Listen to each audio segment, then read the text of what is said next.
Welcome to the Bill Kelly Podcast, critical discussions in critical times. Here's your host, Bill Kelly.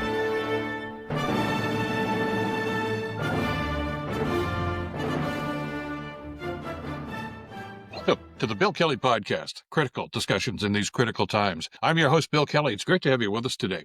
A lot of ground to cover, political activity on both sides of the border. We're going to touch on that in just a couple of minutes, but let me begin with here at home in Canada. It's game on now, officially. We're in the middle of a federal election here in Canada now.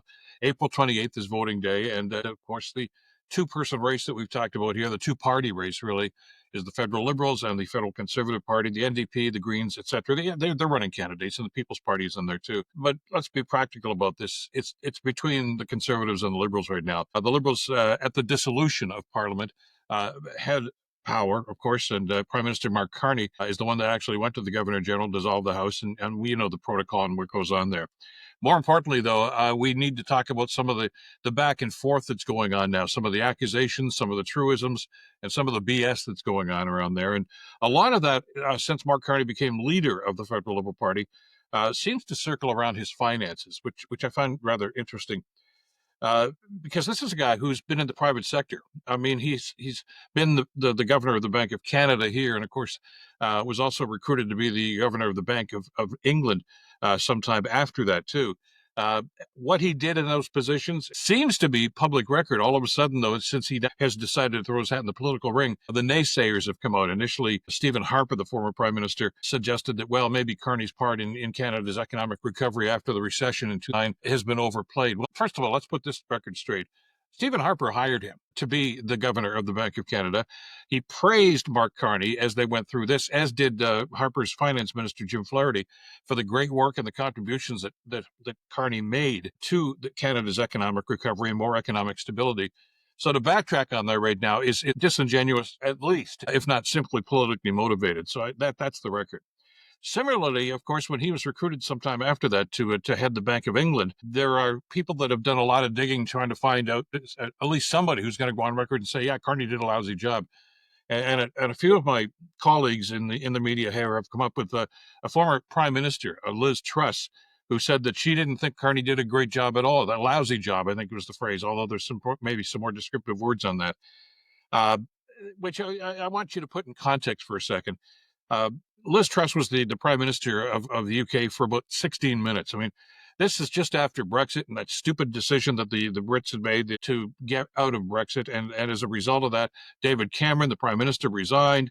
And they went through all sorts of turmoil there. There was a Prime Minister May, and then Truss was in there for a little while. She, by the way, resigned, as I say, after a very, very short period of time because of scandals within her party, within the government. And let's face it, ineptitude, too. So methinks that Truss is looking at a scapegoat here to try to blame some of the stuff that went down there on Carney, whereas the former Chancellor of the Exchequer, who hired Mark Carney and convinced Mark Carney to take on the job for the Bank of England, has nothing but praise for him, even to this day, saying he did an outstanding job and really kind of got the UK out of a mess that nobody anticipated was going to happen after that Brexit vote. So let's put that in context. I guess you want to believe what you're going to believe, but, the facts are there that need to be part of the discussion. But anyway, on the same topic of finances, it's now about, whether or not Carney is going to be up front. And well, we've heard words like that from the Conservatives. Hey, it's time to just be open-minded about this and be transparent and tell us all about the finances, which he has done. Let's be clear about that. There is a process that has been set in place. The legislation, by the way, was passed by the Harper government. They're the ones that made up the rules and regulations. And if Pierre Poilievre was paying attention during that time, because he was a member of the Harper government, he should know that these are the rules that these guys put in place. And Carney is following that. And to suggest that there's any withholding of that, I think is first of all disingenuous, because they have no proof of that. Even as I mentioned on a podcast from a couple of days ago, one reporter that was questioning him said, well, I find it hard to believe that there can't be a conflict of interest. Well, how do they know that? They don't know the numbers. It's ridiculous, the accusations that are flying back and forth. But what it did, it got me to thinking, and I started looking into not Carney's situation, because that's being developed, and we'll get the full story on that, as we're supposed to, according to those timelines. But what about Pierre Poilievre, the guy on the other side of the aisle who's throwing these accusations around that Carney has to be more forthcoming? If you Google Pierre Poilievre's net wealth and net worth, there's an interesting story, actually a couple of variations on that story. And there's about 5 or 6 different pages here that actually have information about this. But it's interesting when you look at the width and the breadth of Poilievre's financial situations. The estimates that I have seen here is his net worth is anywhere between $5 and $25 million. This is Poilievre we're talking about, somewhere between $5 and $25 million. Now, this is a guy who has never had a job in the private sector. The only job that this guy has ever had, unless he delivered newspapers when he was a kid, but the only job was as a member of parliament when he got elected just around the time the Harper government came to power. Now, let's face it, as we've talked about, members of parliament make a pretty decent wage these days. And the pension plan, we all know about that, and he's fully vested into that because he's been around it long enough. But they say a lot of the success he's got now is because of real estate holdings and shrewd investments in the stock market. But unless he came from money, and we know that he didn't, where did the money come from for him to invest in all of these things? They talk about the investment in cryptocurrency, and well, we all know that he wanted to basically have cryptocurrency as the financial standard for Canada. That bombed and would have been disastrous had the Canadian government actually followed through with Poilievre's advice. But there are real estate holdings. You don't get real estate holdings unless you buy lots of real estate, and apparently he has those in his portfolio. I don't know how he bought them. I don't know where the money came from. He has substantial holdings, we're also told, in the energy sector. Well, that's interesting, isn't it? This is a guy that has problems with alternative sources of energy, wind power, solar power, things of this nature. Well, no wonder. This guy has lots and lots of stock in Enbridge and Suncor, in Fortis and in Pembina pipelines. So I question this now, and this is something I think voters have to ask themselves, because let's face it, you're not allowed to ask Poilievre because he doesn't take questions anymore. But when you talk about the energy policy for this country, and if Pierre Poilievre should be prime minister, is he going to be making decisions based on what's best for the country, best for the environment, and best for our future, or best on his portfolio? It's a good question, and I think it deserves an answer. And that's one of the questions that's just not getting asked these days. And I think somebody has to hold this guy's feet to the fire, just like he's trying to do with others. Turn the mirror around there, Mr. Poilievre, and tell us more about what you're doing. And I hope in the fullness of time, as this election campaign starts to unfold, somebody shines the light on that and asks some of the same questions, Poilievre, that we're asking of Mark Carney these days, too. It's all in the interest of transparency, isn't it, Mr. Poilievre? And if it's good for one, it's good for the other. Now, the other element to this, too, is you and me as voters and the questions that we need to ask and the concerns that we've got. And I think, as we've talked about in past podcasts, our priorities, what we think is important in this election, have changed considerably. Traditionally, things like healthcare and housing, of course, and affordability, they're there, and they're not going to go away. And I don't want to diminish those. But the future of this country, the future of our sovereignty, so many issues like that, seems to be front and center with most Canadians right now.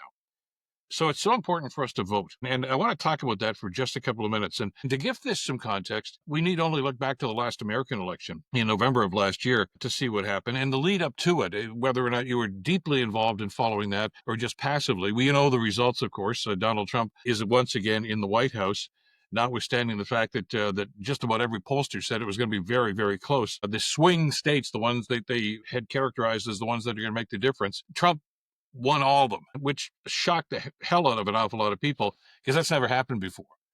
And there's accusations here about, whether or not Elon Musk bought it. And Trump even seemed to hint at that at some point.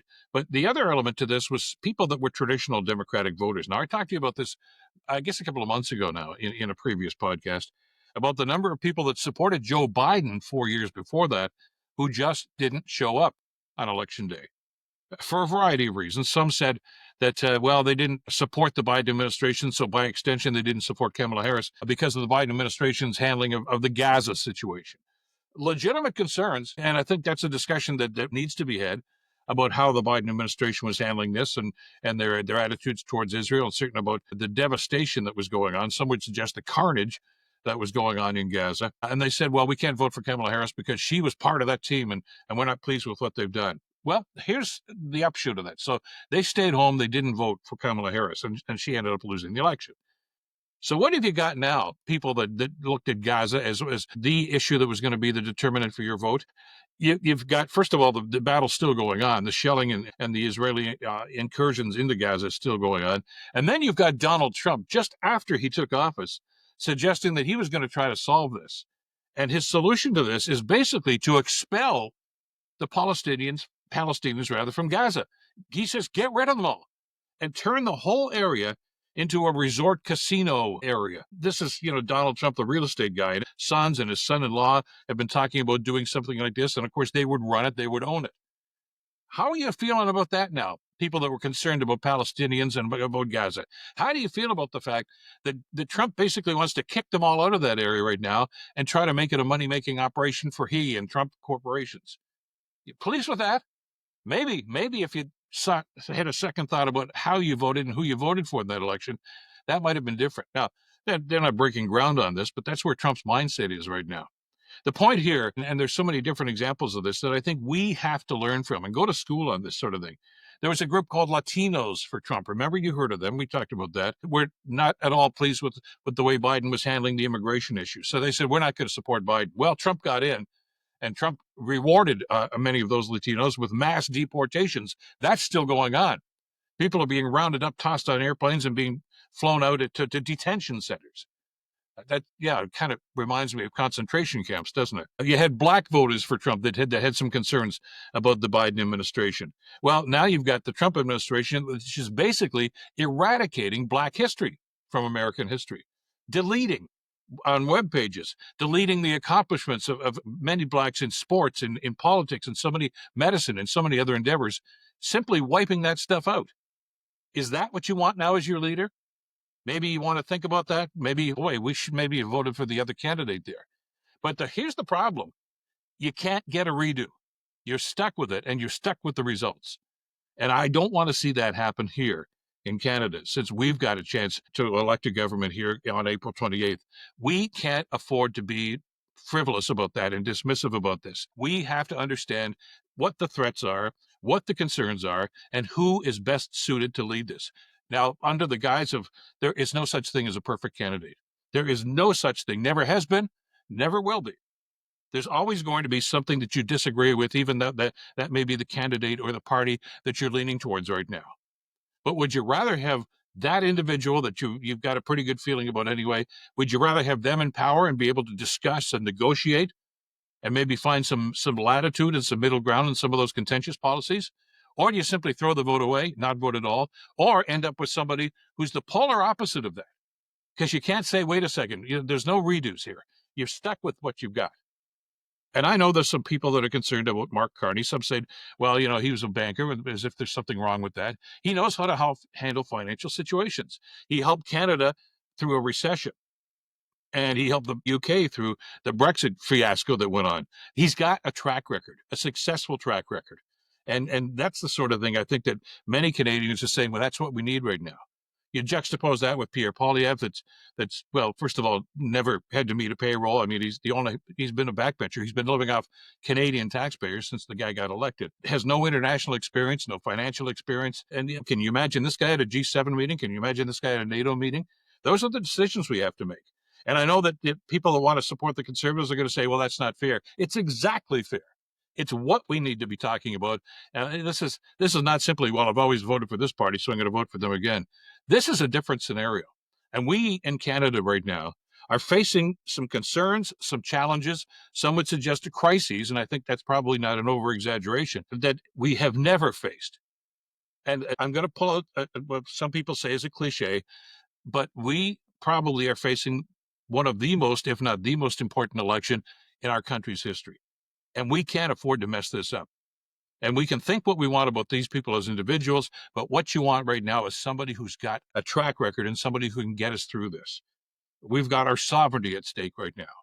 I mean, anybody who thinks that what Trump is saying about Canada is just him being a frivolous idiot, there's some seriousness to this. And it's just not about the 51st state.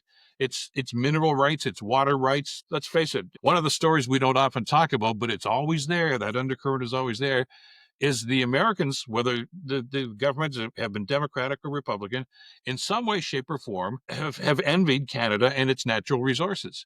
We've got an awful lot of stuff here that they would just love to have. And wouldn't a Donald Trump and his administration just love to be able to say, yeah, we're going over to Northern Ontario right now for aluminum deposits. We're going over for forestry. We don't have to pay tariffs on that because that's our country now. That's the basis for this whole thing about wanting to have Canada become part of the United States. We can't let that happen. And we have to elect a government and a prime minister who's going to stand up and who's got some experience and who's got a track record in dealing with these issues. Those are the challenges that are facing us. And we can't lose sight of that as we go through this election. And don't get mystified by the rhetoric that's going on back and forth. There's a lot of people that are going to say, oh, yeah, but look over here. What about this? Stay focused on what the issues are, because we can't afford to get it wrong. We'll talk about that in this podcast and so many other future podcasts as we head up towards April 28th. And look, and sometimes with great wonder and great disappointment about how that administration in the States are handling some of their issues and some of their priorities and some of their challenges. We can be better and we can do better if we elect the right people to government. That's it for this edition of the podcast. Thanks, as always, for being with us. You can catch us on Substack, Spotify, Apple, wherever you get your podcasts, on YouTube, and, of course, Blue Sky. Some great responses and some great comments I'm getting from you. Thank you so much for that. Keep that coming, and keep the dialogue going back and forth. Until next time, I'm Bill Kelly. Stay in touch and stay informed. Bill Kelly Podcast brought to you by Wizen's Law, personal injury lawyers. Listen, you didn't choose to get injured, but you can choose the right lawyer. Wizen's Law, 905-522-1102 or wizenslaw.com.